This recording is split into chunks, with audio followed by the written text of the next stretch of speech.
Hygiène des enfants dans le couple, à qui incombe la responsabilité.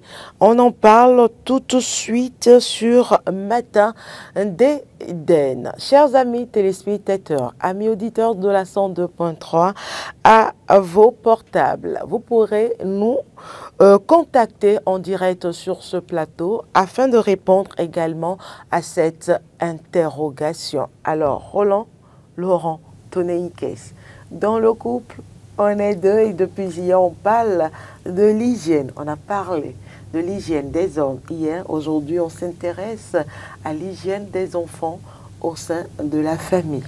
Pourquoi vous avez sauté l'hygiène de la femme d'abord avant le... Vous êtes venu directement sur l'hygiène des frères. Parce que vous voulez qu'on voulez pas qu'on casse les papos par rapport aux femmes. Vous voulez pas qu'on fasse du béret sur ce plateau? De toute façon, on fera les deux. Bon, si elle n'a pas mis ça dans le thème, on fera pour les enfants. Non, je dis on fera également. pour les femmes. Voilà. Je dis on fera pour les femmes. Promis. Voilà, notre Sangha nationale sera là pour en parler. Même si... Henri Yambodé. Bref, non, je crois que l'hygiène des enfants, c'est les deux personnes, parents qui sont concernés. Hein. Les deux parents sont concernés. Le papa peut se lever et laver son enfant. On l'attribue souvent aux femmes. Oui, mais justement, parce que parfois, les femmes le font bien. C'est parce qu'on vous prend comme des esclaves. Parce que vous le faites si bien. C'est pourquoi on vous laisse faire, en réalité. Sinon que le papa aussi peut laver ses enfants. Mais à un moment donné, vous savez, vous convenez avec moi que le papa qui lave les enfants, pour une fille qui ne commence pas à grandir, le papa ne peut plus laver sa fille. Donc il faut éviter ça. Donc je crois que c'est pour ça que parfois, le plus souvent, ce rôle est dévolu aux femmes. Pour que les femmes comprennent que oui, c'est leur responsabilité. Une femme, c'est difficile pour un homme de gérer l'évolution d'une fille. Et donc la maman qui est là doit s'en occuper. Sinon que oui, quand les enfants sont au bas âge, le papa peut laver ses enfants, les habiller, tout. Mais quand l'enfant, quand la fille notamment commence à avoir une certaine maturité, il faut quand même que ce soit la maman qui s'en occupe. Ce n'est pas le rôle du père. Bon, maintenant, le père peut faire des reproches à demander à l'enfant quand il sent que ça ne va pas interpeller la maman pour dire. Puis c'est son rôle aussi d'être très attentif par rapport à l'entretien, l'hygiène de ses enfants. Si un enfant ne se comporte pas bien et laisse ses habits, ne les lave pas ou ne se lave pas convenablement, le papa doit pouvoir veiller à ça et suivre. Et déjà interpeller la maman, interpeller non seulement l'enfant, interpeller la maman. Donc, dès le bas âge, au bas âge, les parents, tous les deux parents ont la responsabilité. Je crois que nous avons... Mais quand les enfants commencent à grandir, notamment pour les filles, c'est la maman qui doit s'en occuper. Téléspectateur en ligne, bonjour. Oui, bonjour, Madame Carole. Bonjour, c'est M. Ayonou Lucien. Oui, je salue frère Roland. Je vous salue aussi, M. Ayonou. Bonjour, M. Ayonou. Allez-y pour votre... Carole, hier, vous nous avez privé de la ligne. Je ne sais pas si c'était un complot. Non, pas du tout. Il y a eu des appels hier sur le plateau. Pratiquement vers la fin, sinon depuis la ligne n'a pas marché. Ah bon? Donc c'est le réseau. C'est le réseau. Et l'hygiène des enfants, c'est la responsabilité des deux membres de la famille. Papa et maman. Mais la femme est plus intéressée dans ce rôle. Mais ce que nous constatons malheureusement aujourd'hui, il y a des femmes qui ne savent pas le faire. Parce qu'aujourd'hui, elles n'ont pas appris. Peut-être elles étaient restées dans une famille native, c'est la domestique qui fait tout. Puisqu'il y a plusieurs, laver les enfants, ce n'est pas seulement je vais jeter de l'eau sur la tête de ces familles. Il y a des contacts de ça. Il y a beaucoup de choses à faire. Il y a des endroits qu'il faut bien nettoyer. Et quand vous n'avez pas appris à le faire, c'est difficile. C'est difficile. C'est là où c'est un peu compliqué, monsieur. Et certaines femmes, parce qu'elles n'avaient pas appris à le faire. Je m'arrête là d'abord. Merci, monsieur Ayonou Lucien. Allez-y. Donc, je crois que oui, je crois qu'il a fini. Hein. Les deux parents d'accord, mais dès lors que l'enfant, notamment la fille, commence à grandir, c'est la responsabilité de la mère de veiller au grain. Et notamment pour les garçons également. Sauf que oui, pour les garçons, c'est beaucoup plus facile pour le père de contrôler ça. Parce que il y a certaines transformations de la fille que seule la maman peut bien comprendre et gérer. Évidemment, donc, oui, les premières menstruations de la fille, par exemple, la mère seule peut savoir quoi faire et comment accompagner la fille. Ce n'est pas à un père d'aller gérer ça. Donc, à ce niveau de la vie de l'enfant, c'est une responsabilité exclusive de la mère. Le père peut contribuer à acheter ce qu'il faut pour l'enfant, mais c'est la mère qui doit veiller au grain. Et quand une fille sort de la maison et est sale et pue, en tout cas, dégage une mauvaise odeur, on pense à sa mère, on ne pense pas à son père. Merci. Roland, téléspectateurs en ligne, bonjour. Oui, bonjour madame la journaliste. Bonjour, à qui avons-nous l'honneur? Nathanaël Dibon, en direct depuis Atomekiti. Monsieur Nathanaël, allez-y, opinez. À Glo, je crois. Bon, moi je suis que l'hygiène corporelle des enfants dans la famille, cette responsabilité incombe aux deux parents. Parce qu'ils peuvent tous prendre soin de leurs enfants. Ce n'est pas seulement réservé à une seule personne, je pense. Le père aussi peut certaines fois se lever et prendre soin de ses enfants quand il y en a la possibilité. Ce n'est pas seulement réservé à la maman. Il y a un constat que bien souvent, c'est les mamans qui s'occupent de cette tâche. Ça dépend. C'est à cause de la responsabilité, je veux dire, des occupations des pères qui n'ont pas toujours le temps de s'occuper de ces choses. Donc, je vais demander à ce que les gens qui sont à l'audition et qui se croient papa et qui laissent toi la chaise de maman là, qui n'ont qu'à revoir leurs copines, sinon c'est pas bien. Ils peuvent toutefois prendre soin de leurs enfants, même s'ils ont peur. Parce qu'il peut arriver un moment où la mère sera absente ou peut-être en voyage et le père sera avec les enfants. Et là, il ne peut pas dire qu'il va attendre une autre femme de quelqu'un d'autre avant de faire ses enfants. Il peut aussi se lever avec les enfants. Merci, c'est la suite de l'État, madame. Merci à vous, monsieur Nathanaël. Monsieur Nathanaël. Marc. Il vous a fait plaisir. Oui, je pense que... Mais il n'a dit que la vérité. En ce qui concerne l'hygiène des enfants, il faut remarquer que la responsabilité est partagée. C'est partagé sur deux formes. Il y a la mise en œuvre, d'accord, de cette hygiène-là, en ce qui concerne les enfants. Et il y a les recommandations que le papa peut faire, par exemple, oui. Téléspectateur en ligne, bonjour. Téléspectateur en ligne, bonjour. Apparemment, il est parti. Donc, cette responsabilité, ça implique quoi? Lorsque, par exemple, on sait que... Téléspectateur en ligne, bonjour. Bonjour, le plateau. Bonjour, à qui avons-nous l'honneur, s'il vous plaît? Monsieur Vitou de Vacon. Monsieur Vitou de Vacon, bienvenue, allez-y. Bien, ok. Même si la responsabilité de l'hygiène de l'enfant incombe aux deux, ça dépend de l'âge de l'enfant. Un papa ne peut pas laver un enfant de 2 mois, 3 mois, c'est pas possible. Il ne pourra pas le faire, il va le faire massacre, c'est clair. Comme l'a dit Roland aussi, à partir d'un certain âge, le papa ne peut pas laver sa fille. Donc, dans ce boulot-là, la maman a la grande responsabilité. Mais le papa a le devoir d'y veiller et de participer aussi, comme il le peut.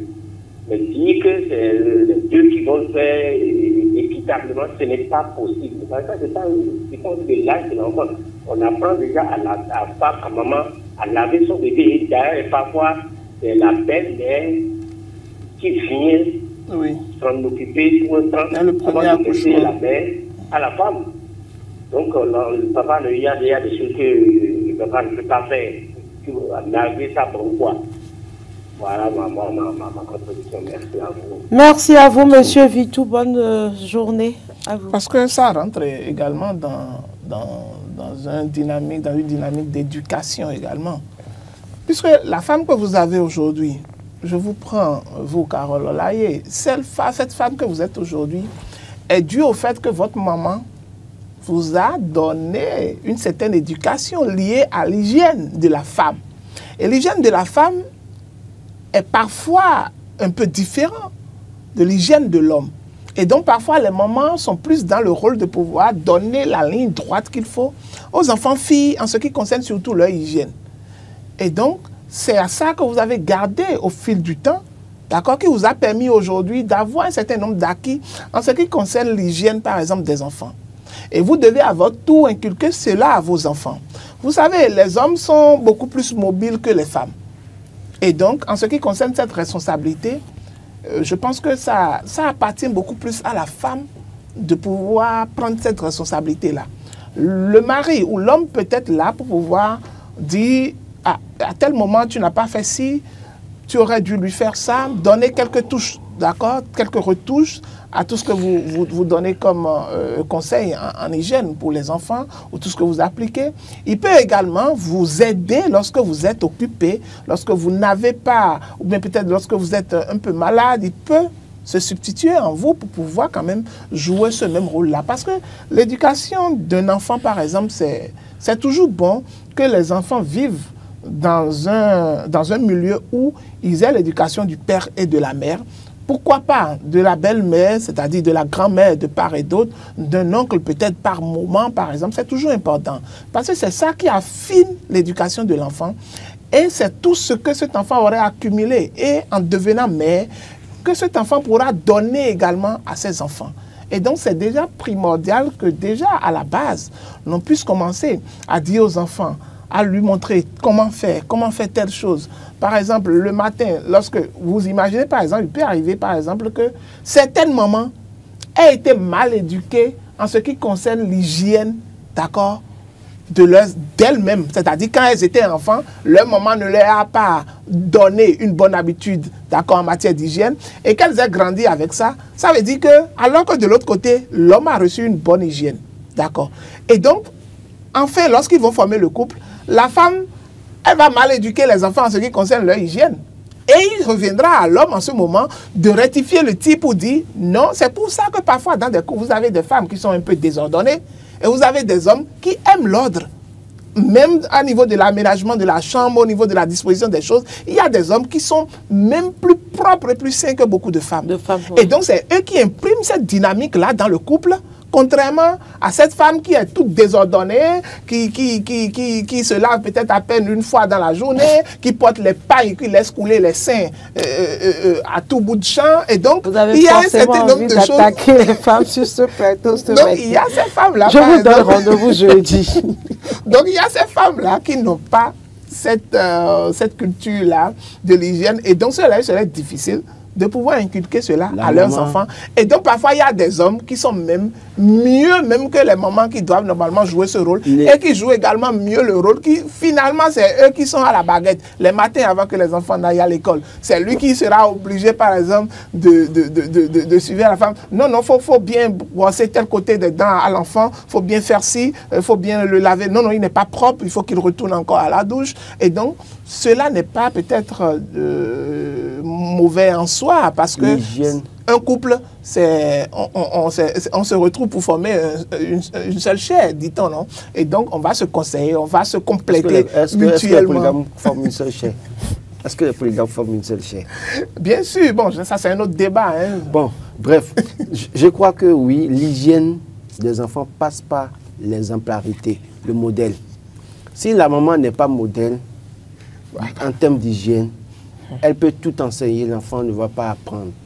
Parce que si maman fait tous les va-et-vient toute la journée, et le soir, prétend que c'est parce qu'il fait frais, elle ne va pas se laver, se coucher, les enfants ne vont pas se laver, se coucher également. Si maman la mange et que les bols doivent être là, non lavés pendant 2 jours, les enfants vont prendre l'habitude là. Le papa aussi également a sa responsabilité. Dès lors que vous rentrez du boulot parfois, et que maman est occupée à préparer, prenez les enfants et les laver. Ça va éduquer vos garçons demain à aider leurs épouses. Mais si vous ne le faites pas... Dans le foyer. Dans le foyer. Mais c'est-à-dire que papa vient, les pieds allongés dans le salon, il allume la télévision. C'est maman qui doit tout faire. Et maman doit d'abord finir de préparer pour que papa mange à l'heure. Et c'est elle qui va finir de laver les enfants après. Et finalement, parfois, quand elle est fatiguée, elle essaie de doubler même les enfants vont se coucher comme ça.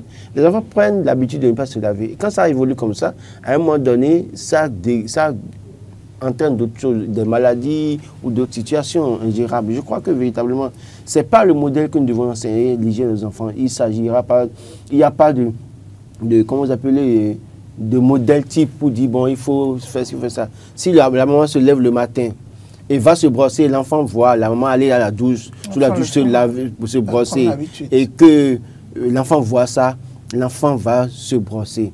Si la maman, parce qu'aujourd'hui, beaucoup de femmes de notre génération ne savent pas ça. Normalement, quand elles se levaient avant, la première des choses à faire, c'est d'aller sous la douche, faire la toilette intime. Et après ça, c'est après ça qu'elles viennent dire bonjour à leur mari. Si la maman n'a pas appris à faire ça, son enfant ne fera pas ça. Et quand on accumule ces odeurs-là, c'est pas bon, c'est invivable pour les gens dans le couple. Donc c'est autant de choses. Si la maman se lève, la maman de la maison se lève, première chose, va sous la douche, va se laver, d'abord se rincer le corps. L'enfant, fille qui voit ça, comprend que, attention, c'est ce qu'on fait ça. Ou bien si avant d'aller au lit, oui, elle sait qu'elle doit prendre sa douche d'abord voilà, avant de rejoindre son homme au lit. Oui, voilà. L'enfant voit que tous les soirs, maman a l'habitude d'aller se laver avant d'aller se coucher. Donc, elle va prendre ce pli. Il y a de ces femmes-là. C'est l'exemple qui fait la chose. Ce n'est pas la bouche qui fait la chose. C'est de faire, de pratiquer au quotidien. Ah ben, il semble que c'est encore quoi ça? Donc, je crois que... Un appelant au lit peut-être. Donc je crois que véritablement, c'est ça. Il faut que les parents soient l'exemple. Si le papa se lève, va se brosser, le garçon va prendre l'habitude. Bonjour. Oui, bonjour, le plateau. À qui avons-nous l'honneur, s'il vous plaît? Oui, c'est toujours M. Soulé Zakari. M. Soulé Zakari, bonjour. Monsieur Zakari. On reçoit un peu faiblement.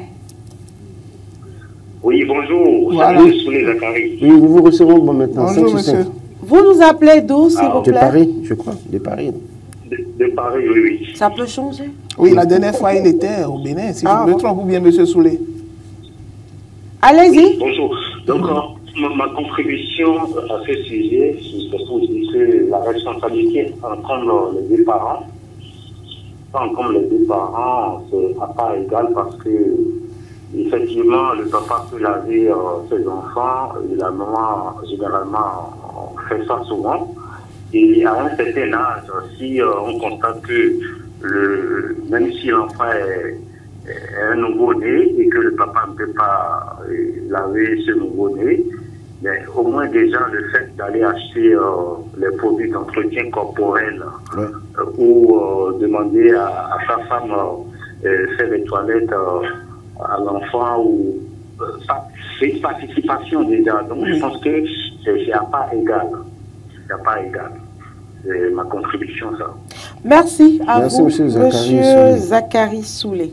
Donc, il y a, au fait, la participation à ce type d'hygiène en ce qui concerne les enfants est relative du fait que l'homme peut participer à sa manière et que la femme doit également faire. Les hommes participent d'ailleurs toujours, à 100%. Toujours. Vous êtes sûr? Mais écoutez, Carole Laillé, vous de vous à moi, quand la femme accouche, il a les dépenses qu'il fait. C'est pas tous les hommes. Non, non. Écoutez, bon, sur 100 là. Sur la généralité. Sur 100 là, 95 87 font ça. Quand vous avez accouché, qui a pris en charge les dépenses? C'est pour les enfants. C'est monsieur, non? Parfois quand l'enfant crie la nuit, qui est là à vos côtés pour vous aider parfois, c'est l'homme parce qu'on est obligé non, de... je ne parle pas de cri, je parle de dépenses même liées à l'entretien de l'enfant. C'est papa qui achète les couches, qui achète des produits pour payer à l'hôpital, tout. C'est pas papa, c'est papa. Après, la maman peut faire plaisir au papa en offrant des choses à son enfant. Moi, je ne peux même pas compter le nombre de fois où je suis arrivé à changer. C'est le rôle de papa. C'est le rôle de papa. C'est le rôle de papa. Oui, mais Madame Carole, je ne peux pas vous notifier, par exemple, le nombre de fois... La société est patriarcale. Vous savez combien de fois, moi, j'ai changé les couches de mes enfants? Je ne peux pas le dire. À chaque fois, quand ils sont au tout petit, d'abord même, c'est un plaisir pour moi. J'aime aider la femme parce que je me suis dit, elle vient de quitter une situation. Votre femme n'est pas ici, vous témoignez. Elle vient de quitter une situation. Moi, je l'aime même. À beau mentir qui vient de loin. Je ne peux pas mentir. Un dernier appelant, nous allons recevoir un dernier appelant. Téléspectateurs en ligne, bonjour. À qui avons-nous l'honneur? C'est sûr que toi, tu ne le fais pas, c'est sûr. Bonjour. Oui, bonjour. À qui avons-nous l'honneur, s'il vous plaît? Monsieur Fanny Jean-Claude. Monsieur Jean-Claude, vous nous appelez d'où? Je vous appelle de Secours. De Secours, ok. Allez-y. Oui, merci beaucoup, madame. Et je salue, madame, je vous salue. Oui. Je salue les deux co-débatteurs avec vous. Nous vous saluons. Nous vous saluons également.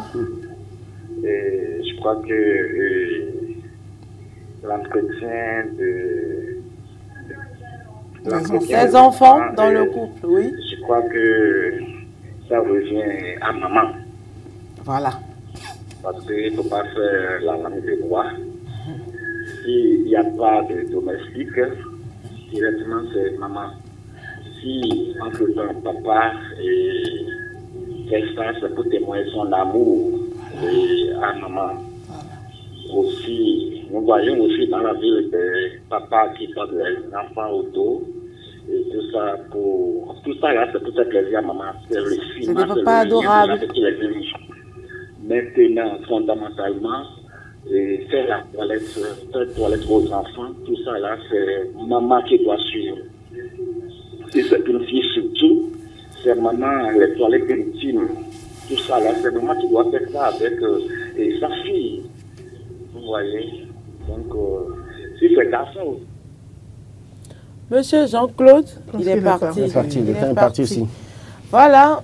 Donc, pour lui, c'est que c'est pour les femmes. Et ça, c'est ce que la majorité de la société béninoise pense. Oui, oui, oui. Il faut le dire, l'hygiène des enfants incombe à la maman. C'est l'éducation qu'on a reçue. C'est l'éducation qu'on a reçue. Justement, c'est pour ça que je parle de la société. La société africaine, d'ailleurs. Juste avec l'évolution des choses, les hommes contribuent aujourd'hui beaucoup plus. Oui, c'est des hommes conscients, des hommes adorables, des hommes qui ne sont pas des machos. Voilà, on comprend. Carole, si on sentit en fait que c'est nous qui dépensons, prenez cette responsabilité-là entièrement. Voilà, parfois. Il a fini par faire sortir ce qu'il dit. Moi, je voudrais même vous donner un exemple pour finir. Je vous dis, mon tout dernier garçon, vous savez, quand il va aux toilettes, d'accord, et il finit, généralement, c'est sa soeur qui l'aide à faire. Mais parfois, quand il sait que tu es là, hein, il reste là, il crie. Il dit que c'est papa qui doit me faire ça. Maman. Non, même il n'appelle même pas maman. Lui, il oublie carrément maman. Si ce n'est pas sa grande soeur, et il sent que je suis là. Il appelle, il dit, c'est papa qui doit venir faire ça. C'est pour lui dire qu'il a l'habitude de faire ça. C'est pour lui dire simplement qu'il a l'habitude de faire ça. Exactement. Merci Marc Goudjanou, merci Laurent Toneikes pour ces détails, pour ces diverses lectures et arguments apportés à cette thématique. Merci aux téléspectateurs de nous avoir suivis. Je n'oublie pas nos amis internautes et nos amis auditeurs de la 102.3 Diaspora FM. C'est tout pour aujourd'hui. Très belle journée à chacun et à tous.